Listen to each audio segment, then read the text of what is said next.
Good morning. This is Erwin St. Rose reporting for WKEJ News in Chicago. In world news, Hungary has closed its border with Croatia in an effort to send a flow of migrants to the country en route to Western Europe. Croatia said it would begin directing migrants to Slovenia instead. Hungary has been a major transit country for migrants, many of whom aim to continue on to Austria and Germany. It announced the closure on Friday after EU leaders failed to agree a plan backed by Hungary to send a force to prevent migrants reaching Greece. The border reinforced razor wire fence closed at midnight on Friday. A group of several hundred migrants who arrived near the village of Skani minutes before the deadline were the last to be allowed through. Closure, as soldiers shouted after the last shelters had passed across. No, this is not the best, but only the second best solution. Hungary foreign Prime Minister Peter Cesaro said, announcing their closure earlier. Migrants can still apply for asylum in Hungary at two border transit zones. He added the border posts at Bermet and Latine are also open for anyone with valid documents. Hungary has already sealed its border with Serbia. There are fears in Slovenia that closure of the Croatia-Hungary border would channel many more migrants to Slovenia. Early on today, migrants began arriving in Slovenia by bus from Croatia, news agency reported. Mirko Estajic, Croatia's interior minister, said Croatia was turning the route to the corridor towards Slovenia. Croatia has not struck any agreement with Slovenia, according to Mr. Estajic. This is purely a Croatian plan, he said. In response, Slovenia stopped all passenger rail transport from Croatia, the country's national railway company announced. Slovenia's Interior Minister Vesna Zinedar said extra police have been deployed to the border with Croatia, but he said the country will keep accepting refugees as neighboring Austria and Germany keep their borders open. In sports news, long-suffering fans are paying top dollar. Why do Chicago love its Cubbies after beating the St. Louis Cardinals in the opening round of the 2015 playoffs?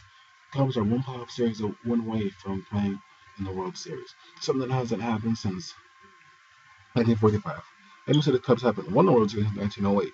Conveniently for ticket sellers hoping to turn big profits on the resale market, the National League Championship Series begins today, and the Cubs' opponent, the New York Mets, boasts a fan base that's in the same ballpark in terms of both passion and suffering over the years. As a result, tortured but excited fans in two of America's biggest cities are pushing playoff ticket prices to unprecedented heights. According to the ticket tracking site, TickIQ indicates that the average price on the secondary market for Game Stream 4 and necessary 5 for the NLCS is a whopping $1,958. As for what happens when the World Series arrives, you'd imagine ticket prices will only go more bonkers if the Cubs are battling for the title. The quote cheap seats for things like Cubs World Series home games will start close to $3,000 right now. And TickIQ says the average prices on the resale market are over $4,000.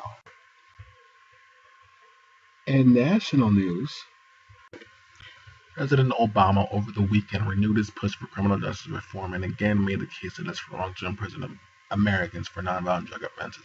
In his weekly address, Mr. Obama expressed confidence that Democrats and Republicans can come together and reform the nation's sentencing laws and the practice of locking young people simply for smoking marijuana, for example.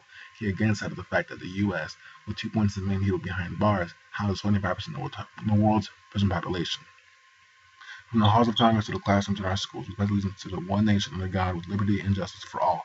Justice means that every child deserves the chance to grow up safe and secure without the threat of violence. Justice means that the punishment should fit the crime. Injustice means allowing our fellow Americans who have made mistakes to pay their debt to society and rejoin the community as active, rehabilitated citizens. The president said, justice has never been easy to achieve, but it's always been worth fighting for, and it's something that I'll keep fighting for as long as I serve as your president. During his time in office, the president has taken several key steps with criminal justice reform, including commuting the sentences of some nonviolent drug offenders and setting a bill to reduce sentencing disparity between crack cocaine and powder cocaine offenders. In local news, a big crowd showed up on a cold morning to get warm winter coats from Chicago Housing Authority's 8th annual coat giveaway, reports WBBN's Mike Krauser.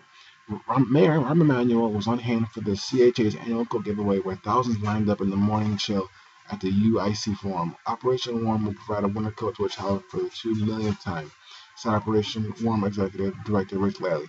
When the doors opened, the line covered more than 2 city blocks. It's our biggest program of the year anywhere in the country. 10,000 coats in one day, Lally said. Throughout the year, 330,000 kids will get one of our brand new coats this year in 47 states. They weren't giving away coats. There were flu shots, free groceries, and free books, as well as social service agencies offering assistance. And leftover coats are going to Catholic charities.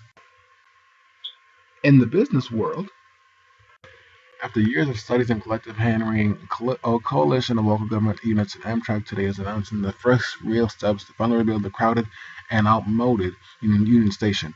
On tap immediately are new passenger lounge and repairs to the stately but leaky 219-foot-long skylight that covers the building's Great Hall. But much more expensive work, especially widening train platforms, providing better secret level access, and opening a direct connection to Chicago Transit Authority's Blue Line aren't yet funded, though Amtrak is moving to lease potentially lucrative air rights for high-rise office development. Chicago Union Station is an enormous asset to Amtrak as well as the city of Chicago. Amtrak Vice President and Chief of Business Development Stephen Gardner said in a statement in advance of today's announcement. Amtrak is committed to working in partnership with our stakeholders to deliver value for the company and help realize the full vision of vibrant transportation hub interwoven within an integrated mixed urban district. Union Station is the third busiest rail terminal in the country, home to not only Amtrak's mid-continent operations, but dozens of metro trains each day, noted Mayor Rahm Emanuel.